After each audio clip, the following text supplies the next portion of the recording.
In this video, I'm going to show you how to access and use blocks from the sample files included with AutoCAD. Start by clicking the AutoCAD logo in the top left corner, then navigate to Open is greater than Sample Files is greater than Installed Sample Files. Open the Design Center sample folder, where you'll find a collection of DWG files containing ready-made blocks for various disciplines such as architecture, electrical, plumbing, and mechanical design.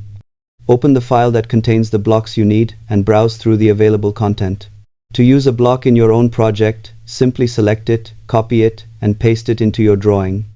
These pre-built blocks can save significant drafting time and help maintain consistency across your projects. You can also use the Design Center tool to drag and drop blocks directly into your current drawing. Exploring the sample libraries is a great way to discover useful content and improve your AutoCAD workflow. Thanks for watching, and happy drafting in AutoCAD.